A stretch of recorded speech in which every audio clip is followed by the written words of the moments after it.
IR spectroscopy stands for infrared. IR stands for infrared, of course. Our infrared spectroscopy looks at functional groups. We're not going to know what the molecule looks like, but we're going to know some of the functional groups within the molecule. For example, if you have an OH group present in the molecule, or if you have a carbonyl group present in the molecule, we can pick out some of those things. So that's what IR spectroscopy tells us.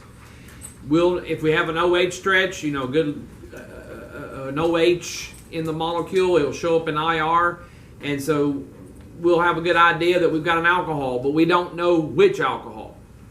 We just know we have an alcohol. So that's the kind of information that IR spectroscopy tells us. So we know a little bit about the molecule, but we don't know everything. We have other spectroscopy that will tell us more. We'll learn those in organic too. The most powerful one is nuclear magnetic resonance, which is the same thing as your MRIs at the hospital. We learn that in organic too. And that will actually tell us the structure of the molecule.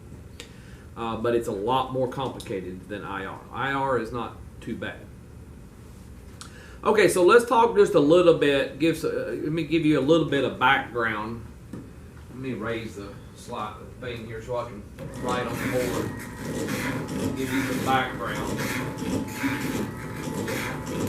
So this PowerPoint presentation that I have, you have all the slides on Moodle. So you have all these slides, and then at the very end I have a summary that simplifies things for you. Now, if you recall from general chemistry, atoms are constantly in motion. Atoms are always vibrating and moving unless you're at absolute zero. Now, this vibration, this movement of atoms, the vibrations, result in bonds stretching and bending and things like that. And that's what IR spectroscopy looks like. Now, with the IR spectrometer itself, let me give you a little bit of background information on it. So we're going to scan through different wave numbers in the infrared region, and whenever we get to an energy, a wave number where the energy matches the energy of one of these vibrations that are occurring, the molecule will absorb that energy. So we're just scanning the whole length of the infrared region, and the molecule will absorb different energies wherever they have a vibration at that energy. And then that's what gives rise to the peaks. Let's talk about some of the vibrations that we are going to be looking at. The most important one is stretching vibrations, stretching of the bonds. There's two different types of stretching. There's a symmetric stretching of the bonds, and then there's an asymmetric stretching. Let me try to demonstrate these. So I have a slide on the PowerPoint that shows some of this, but I'm going to demonstrate it with myself. Let's say my chest is an atom and my fists are atoms. So I've got three atoms here, and my arms are the bonds between those three atoms.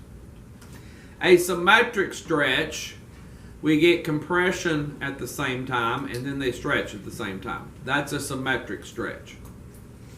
It's hard to see it on the PowerPoint slides. I try to show it, but it's easier if you're looking at me, maybe, I think.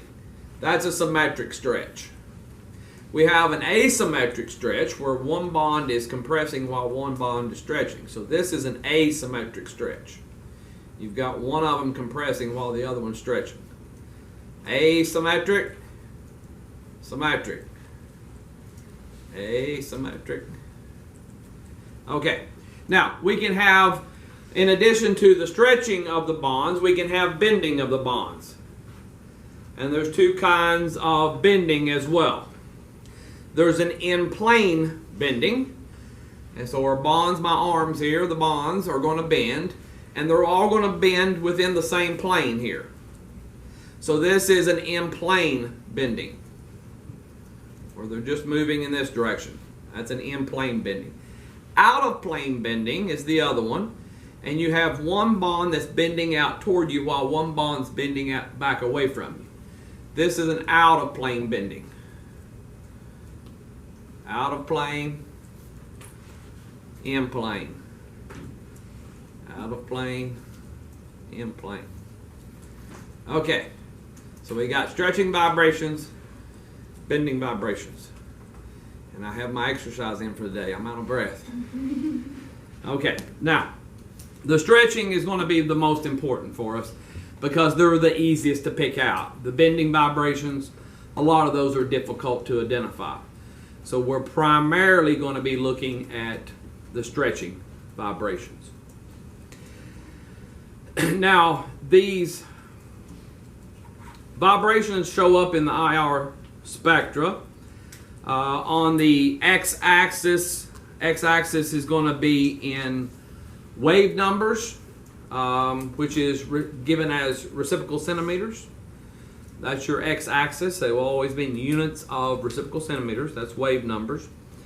The y-axis can either be given as transmittance or absorbance. Most of the time we plot these as transmittance. What light is coming through the sample. So we shine the infrared light, infrared beam on our sample, and transmittance is what's going through it, absorbance is what's being absorbed. The only difference in the spectra, if you look at a spectra, if you look at transmittance, the peaks are going to come down from the top, something like this. That's going to be transmittance. If it's plotted as absorbance on the y-axis, you have the exact same peaks, it's just they're going to come up from the bottom. That will be absorbance. So they're just plotted differently. They'll be at the same place. You'll have the peaks at exactly the same position, the same reciprocal centimeters that we have here on the x-axis, wave numbers. They'll be at the same place. It's just from whether they're plotted from the top or the bottom. That's the only difference. We normally plot them from the top. That's transmittance.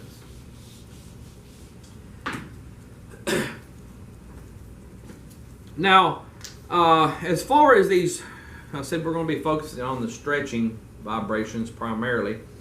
Size of the atoms matter as far as the bonds stretching.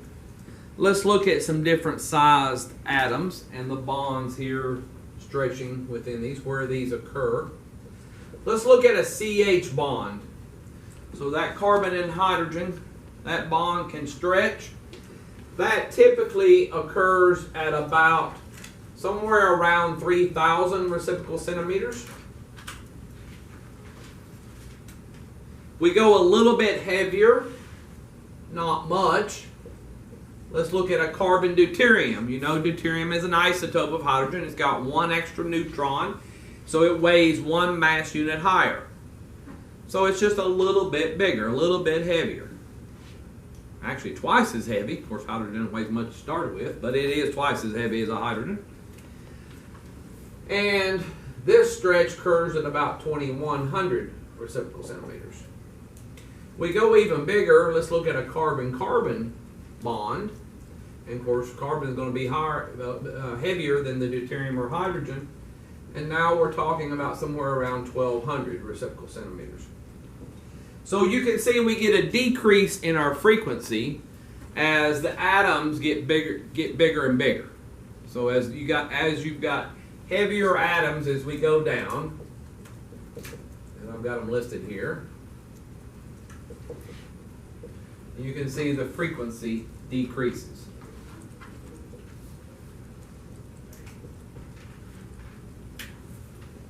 That probably makes sense if you think about it a little bit. It's harder to move those heavier atoms. Much, much more difficult to move those. The bigger it is, the heavier it is, the more difficult it is to move it. So that makes sense. Hybridization matters with our frequencies, where they come. Let's look at some hybridizations here.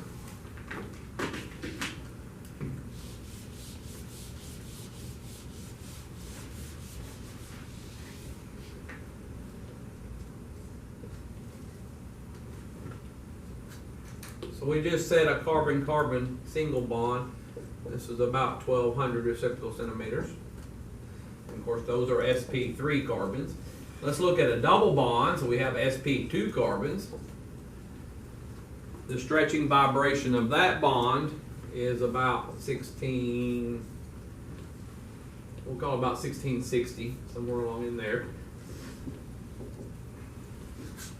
And then if we look at a carbon-carbon triple bond, those are sp hybridized carbons. That's somewhere about 2,200 reciprocal centimeters. And this makes sense as well if you think about it. As we go down here, from single bond to double bond to triple bond, we're getting to stronger and stronger bonds.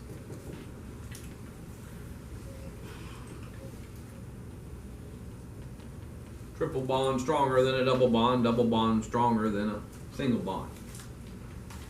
And our wavelength increases as we get to stronger and stronger bonds.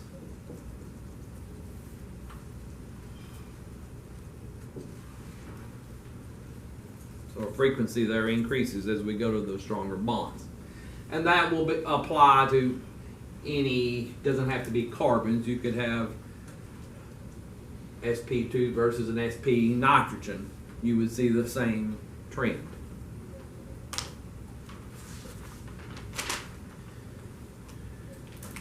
Any questions so far? Okay, so let's start looking at some spectra here.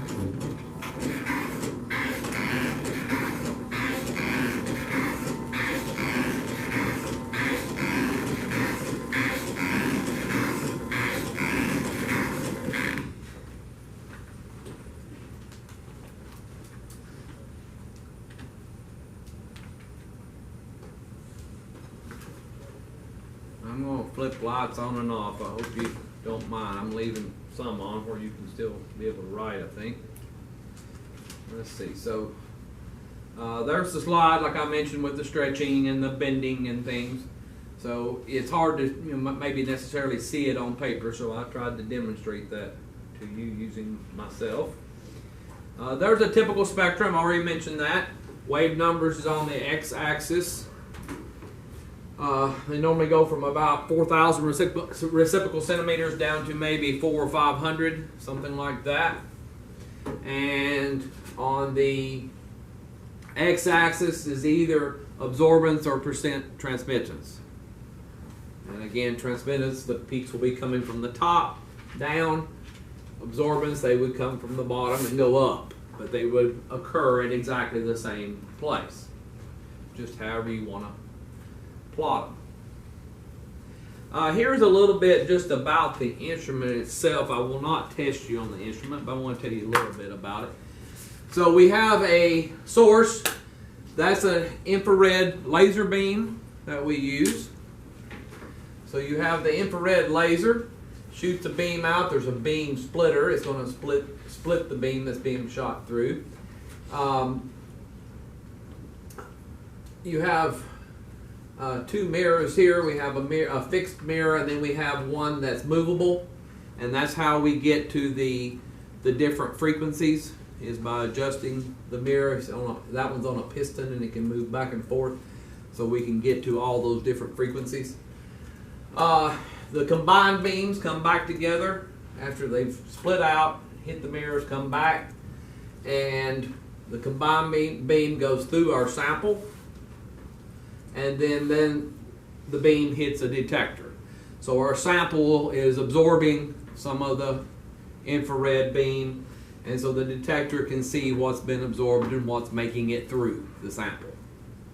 And then all that's hooked to computer, and computer takes care of everything. So it's easy to operate the instrument. It's just, you go on the computer, put your sample on, go on the computer, and just click, click, click, and you have a spectrum in just a couple minutes. It's very fast. So you will be trained on how to use the IR instrument, and you will run a spectra or two here in Organic 1, and in Organic 2 you'll be taking an IR spectra almost every single lab, just like you would a melting point or something. So in the future, most labs will take a melting point and you go take an IR spectrum. And IR is very, very quick. It doesn't take long to run one of those at all. Just a few minutes. 3 or 4 minutes, you're done. Very simple to use. Now, I'm going to go through some different organic molecules here and show you some of the identifying peaks, some of the things that we can pick out of these. The first one I have up here is an alkane. Alkanes don't have much that we can identify, but we can identify CH stretching within the molecule. CH stretching for an alkane, of course that's going to be sp3 CH stretching. Let me write that up here. sp3 CH stretching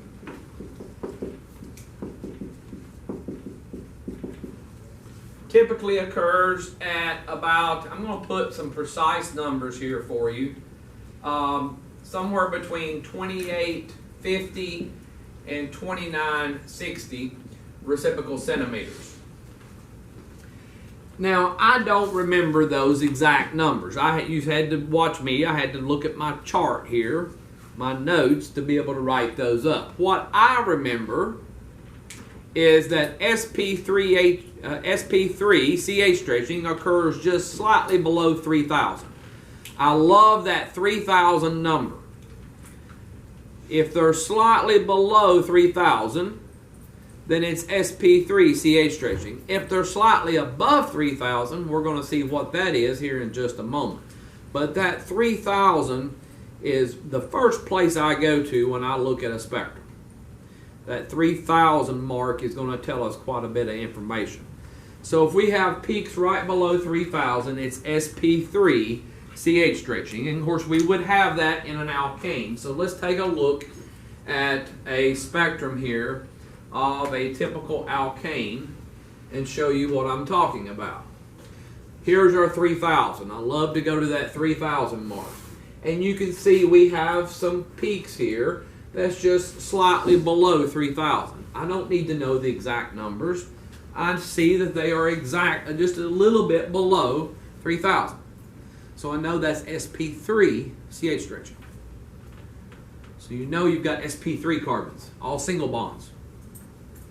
And that's what we've got here. We've got an alkane, big long alkane here, and that's what we're seeing here. Now, there's really nothing else in here. There's some of the bending. I mentioned that we do have bending with some of these. So this is stretching here. This is sp3 CH stretching. These are bending vibrations down here, and they're often difficult to pick out. Now, they're not too bad in this spectra because there's not much down here. But most spectra have a lot of peaks down here at the end. From 1500 and below, we call that the fingerprint region. 1500 and below is called the fingerprint region. And in the fingerprint region, it's very, very difficult to pick out peaks, normally. We occasionally will go down there and look in the fingerprint region, but it's called fingerprint region for a reason. Because it's different for every molecule, just like everybody's fingerprint's different. Up here on the upper end, where most of our stretching occurs, then in this region, the peaks are normally in the same spot for the same type thing. So for like sp3 CH stretching, they're always slightly below 3,000. But down here, the peaks are not always where we say they are. They move around a lot. So it's very difficult in that fingerprint region, oftentimes, to identify peaks. So we don't normally go into the fingerprint region. We leave that for the IR experts. We will, in a couple labs, go down here. There are a few things we can pick out. In Organic 2, we'll go down there and pick a few peaks out. But here in Organic 1, we're going to stay out of the fingerprint region. And just rarely will we ever go down there. Okay, moving along, we're going to look at an alkene here next.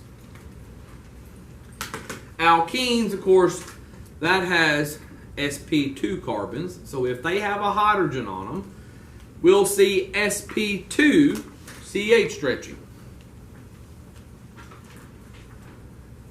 Where's my eraser? Of course. Way under there.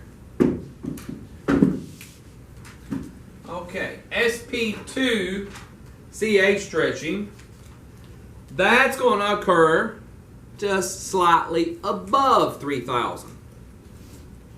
So I'll put some numbers here, but I don't remember these numbers. I'll have to look at my chart here. I just remember in my head they're slightly above 3,000. So sp3 CH stretching is slightly below 3,000. sp2 CH stretching slightly above 3,000.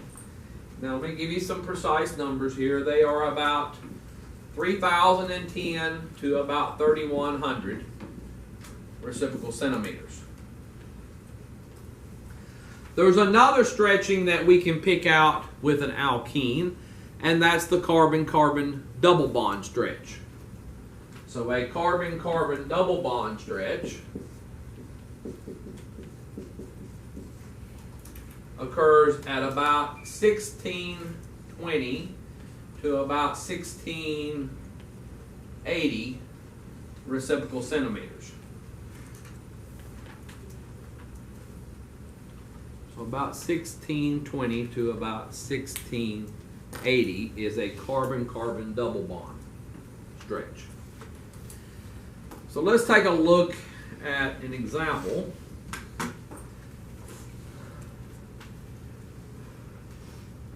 Now I mentioned that 3,000, I love to go to the 3,000. First thing I do is go to that 3,000 mark.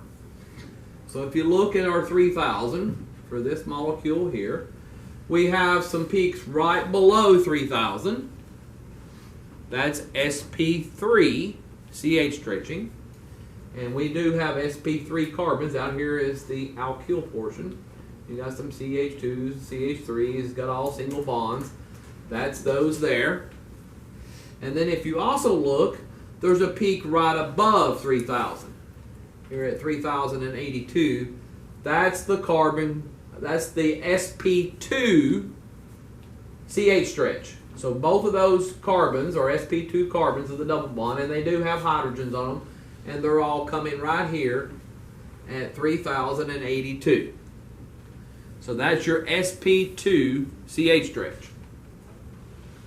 Now the other peak that we can identify is the 1648.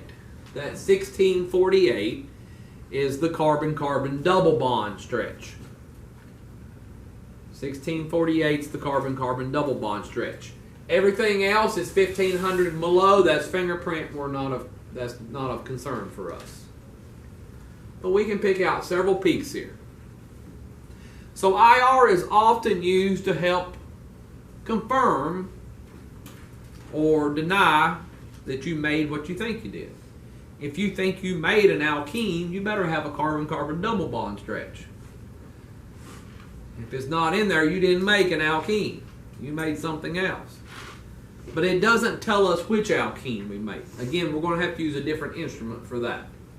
But this IR is quick and easy, and so everybody always gets an IR spectra the very first thing when they make a new compound.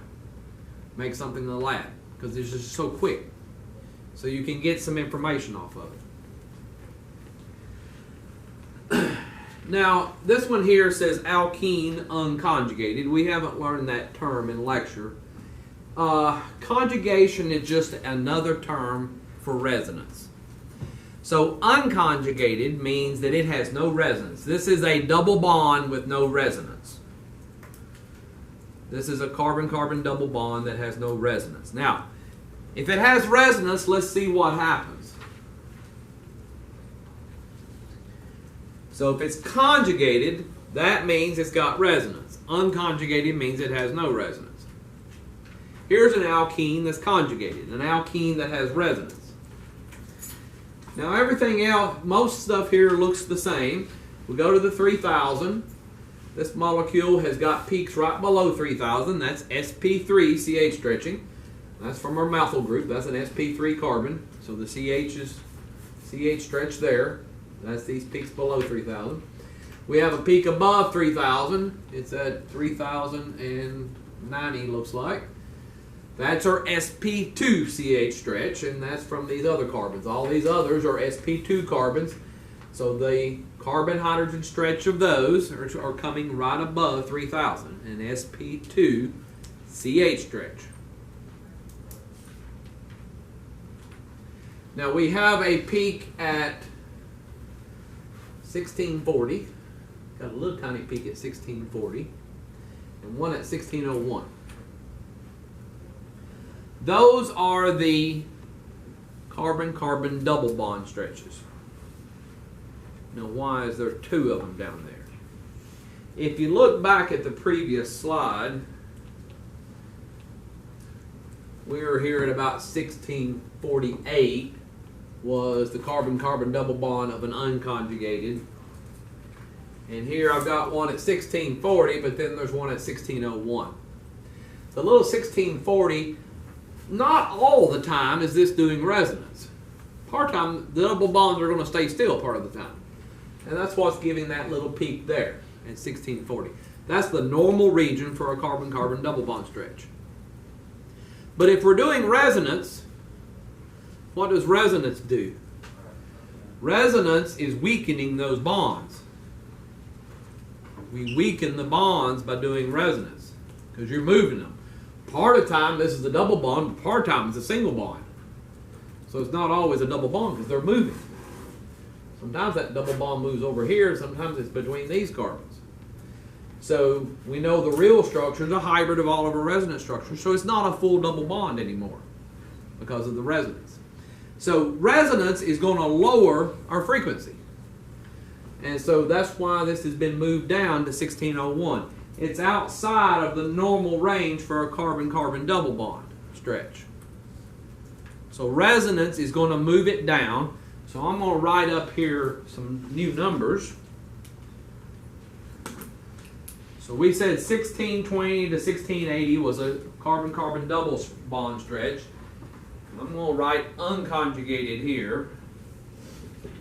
And if you're conjugated, it means you got resonance. We'll move that down to maybe, say about 1580 to 1610, somewhere along in there. So the resonance lowers our frequency a little bit of where that carbon-carbon double bond stretch comes. So resonance always lowers your frequency if you have resonance. Or conjugation is another term for that. Okay, questions so far?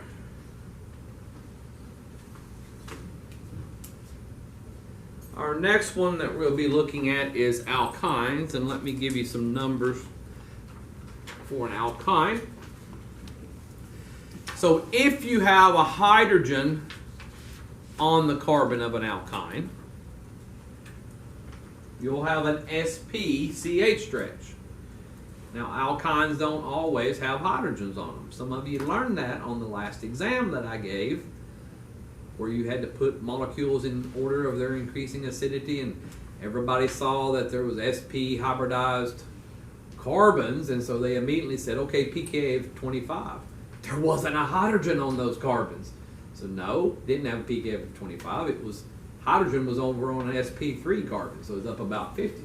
So you got to pay attention. Don't just memorize everything. You got to pay attention to things. So if our triple bond or alkyne has a hydrogen on the triple bond, on the carbon of the triple bond, you'll have an sp-CH stretch.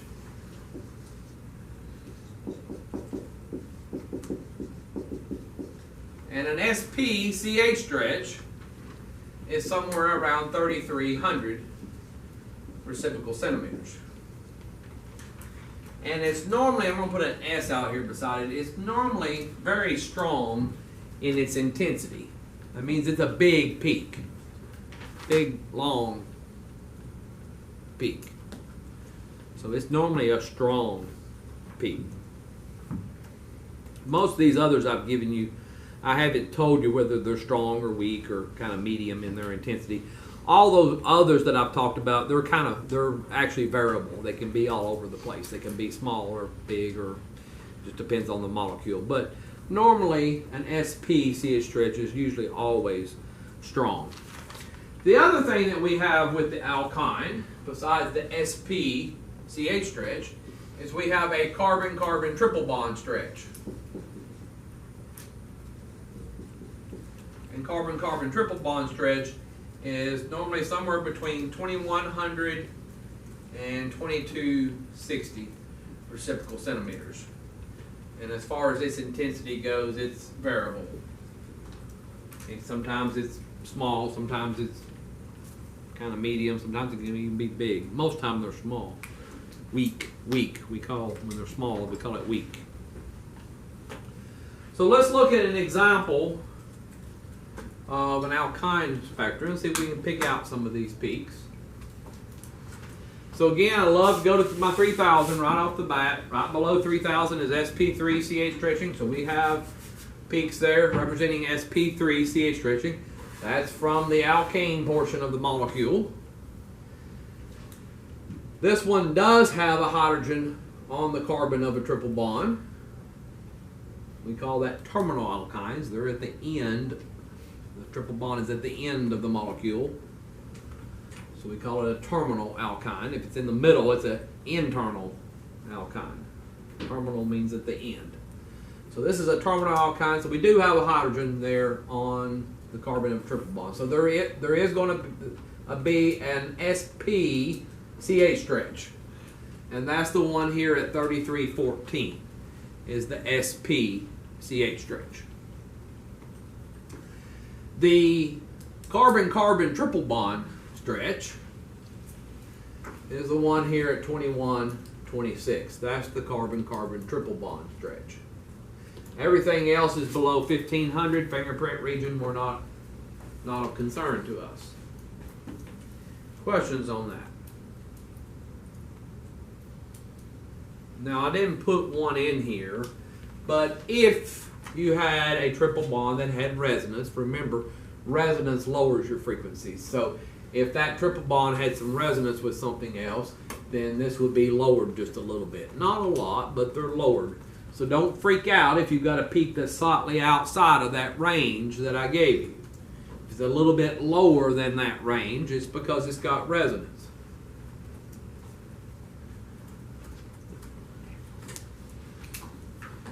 Okay, we're going to next look at aromatics.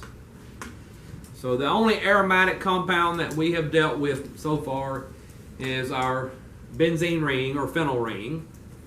There are other aromatics, but that's the only one that we've dealt with so far. So if you think about an aromatic, those carbons, let's just draw up the benzene ring. I'll use that.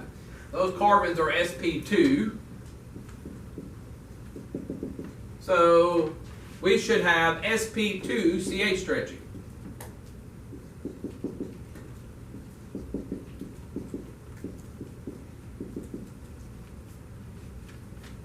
And our sp2 CH stretching is slightly above 3000.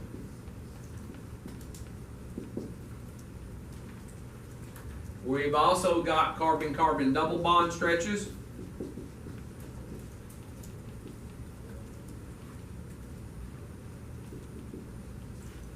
And these double bonds have resonance, so they're going to be lower than what we saw there a moment ago.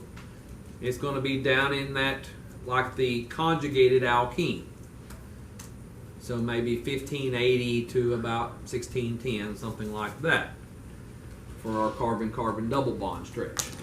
So our aromatic, even though we identified it earlier as a separate functional group, in the IR, we can't tell the difference between it and just a normal alkene. There's nothing that distinguishes that says, hey, this is aromatic. Now, some of our other instruments can distinguish it, but IR cannot. It's going to look just like any other alkene. So let's take a look here at a spectrum.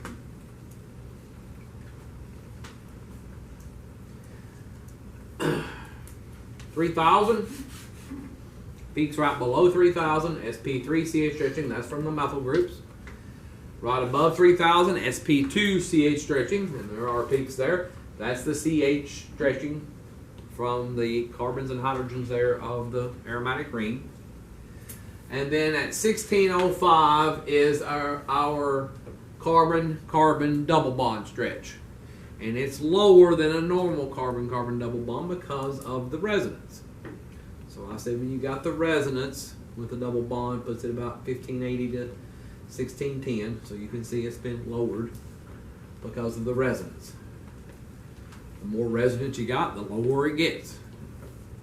Most everything else is below 1500, not of concern with us. Now, I said, I didn't tell you the entire truth there. I said there's not any way to distinguish that this is an aromatic. There is something that we can go down into the fingerprint region and pick out. And there are these other small peaks that tell us a little bit that it's aromatic. I'm not going to cover that now. We will deal with that in Organic 2 when we deal with aromatic compounds. We have a whole chapter on aromatics in Organic 2. So I'm just going to hold off on that till then. For right now, for our purposes right now, an aromatic is just going to look like a normal alkene. Because we're not going to go into that fingerprint region and pick out peaks. So I will not have you distinguish between an alkene and an aromatic. We're going to look at alcohols next. And there's some peaks that we can identify from an alcohol.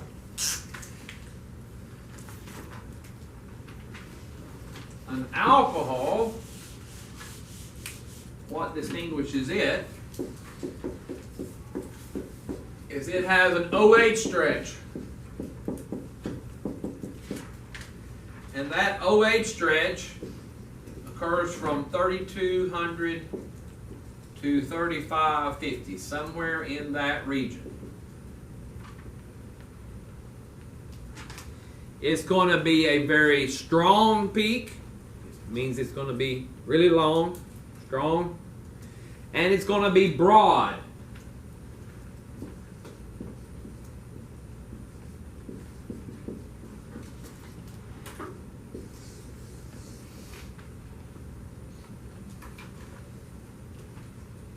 There's nothing else that looks like an OH stretch.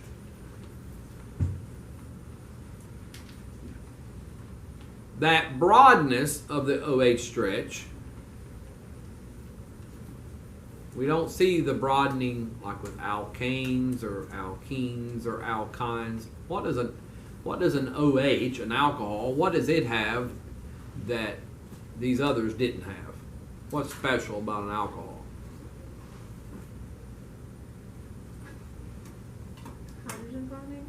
Very good. Thank you.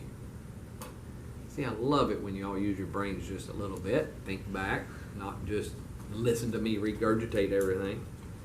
It's due to the hydrogen bonding. So that's what broadens the peak. It's a broad peak because of hydrogen bonding.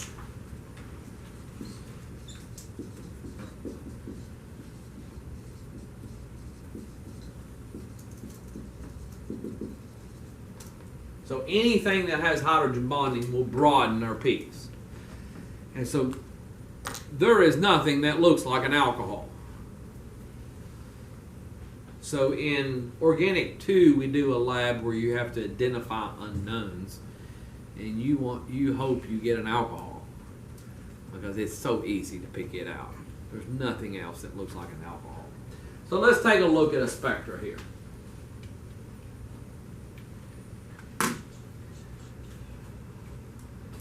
Again, 3,000, first place I go. Right below 3,000, sp3 CH stretching. sp3 CH stretching, that's what we've got. And that's from all the alkane portion out here. That's the sp3. Notice there's nothing right above 3,000, so I know I don't have any sp2 CH stretching. But here at 33, 37, big broad peak. That's my OH stretch. That's the OH stretch. OH broad because of the hydrogen bonding. Now you might say, well, just a moment ago, we just looked at an alkyne, and that sp hybridized CH stretch also occurred about 3300. So let me just go back. There it was at about the same place. That one was 3314. They're in the same region. How do I tell the difference between the SP-CH stretch and the OH stretch? Look at them. They don't look the same. The OH has the hydrogen bonding. This cannot do hydrogen bonding. So this is going to be a narrow peak, and the OH is extremely broad. Easy to tell the difference. Even though they come at the same place, no problem to tell the difference. If it's broad, it's an OH. If it's narrow, it's that SP-CH stretch. Questions on that?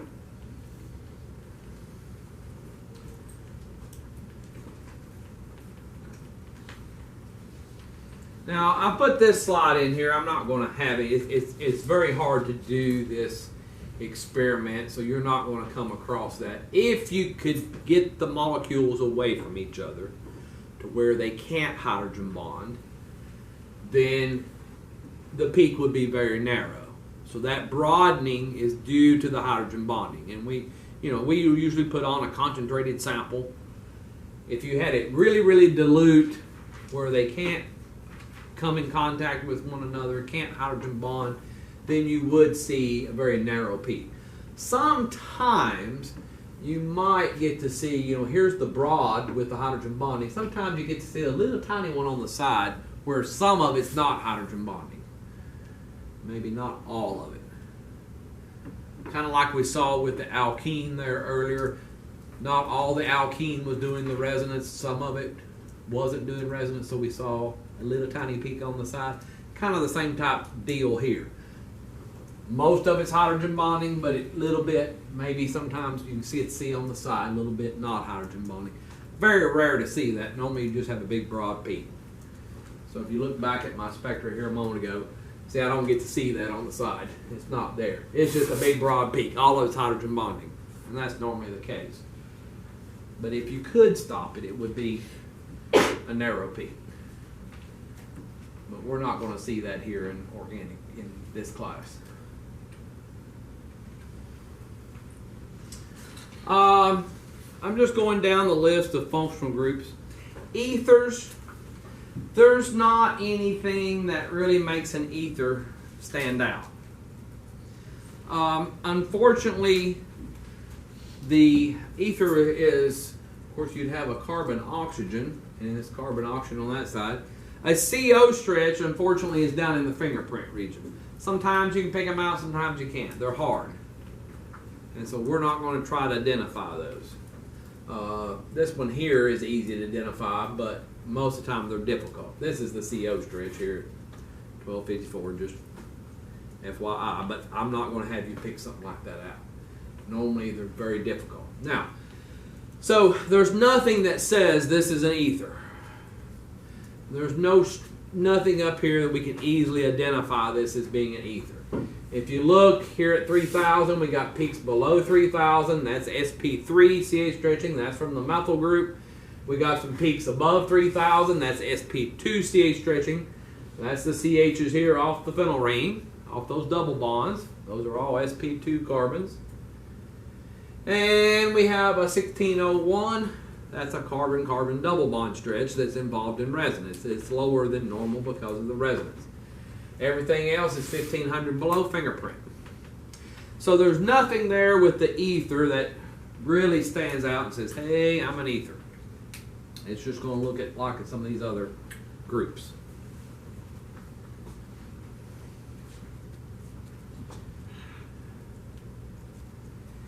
Ketones.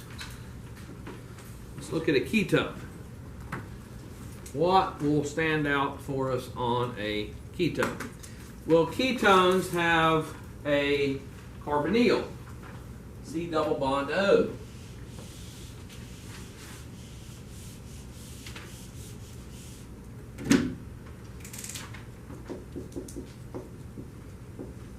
So we'll have a C double bond O stretch, or carbonyl stretch, and I'm going to give you we have a lot of functional groups that have carbonyls, and I'm going to give you some precise numbers here for the different functional groups. That may help you out in Organic 2 when we do the unknown lab, but for the most part, I just remember that carbonyls, for test purposes, this will get you by.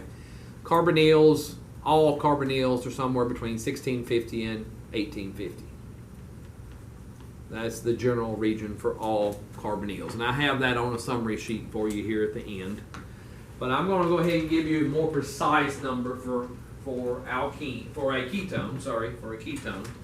For a ketone, this stretch is about 1680 to 1750. Reciprocal centimeters, and it's always, I'll put a big S there, it's always a strong peak. Always strong.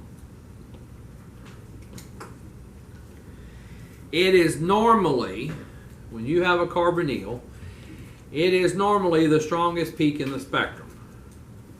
I would say 95% of the time, if you have a carbonyl, it's the strongest one in the spectrum. It's the biggest peak that you have. It's easier to identify that C double bond O stretch. So let's look at an example here of a ketone.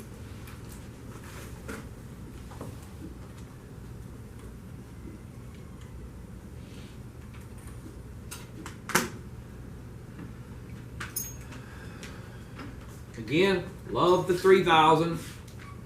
Right below 3000, sp3ch stretching. That's from the methyl group. Right above 3000, well, we don't need the ones. It's really tiny. That sp3. It's there right below 3000. It's right there. It's small. I don't know why it's so small in this one, but it is there. That little hump on the side. Most of what we're seeing is above 3000. That's sp2ch stretching. That's from the phenyl ring. The CH is there. But our C double bond O stretch, that's this 1686. And you can look, it's the biggest peak we have in the spectrum. There's nothing that's bigger than it, longer than it.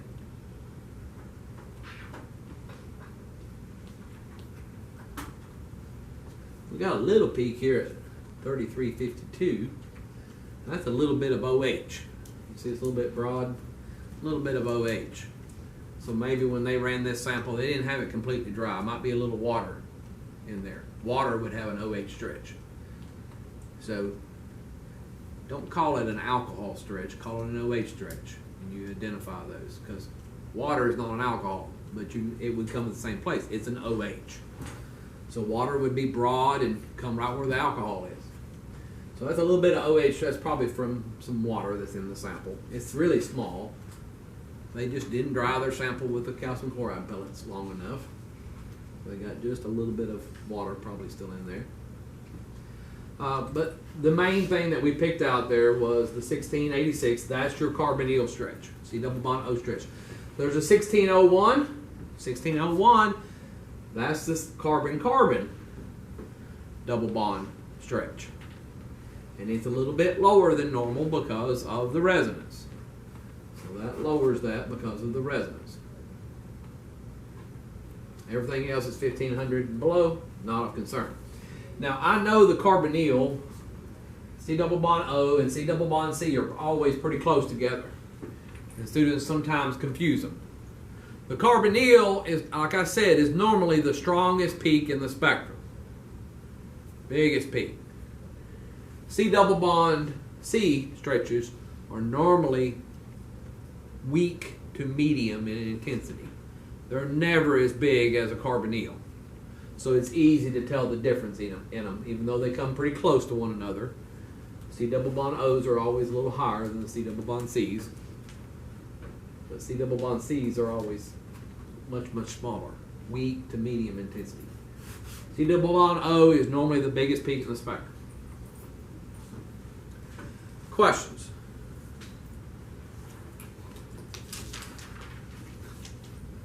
Okay, I've been going close to an hour. So we're going to take a break.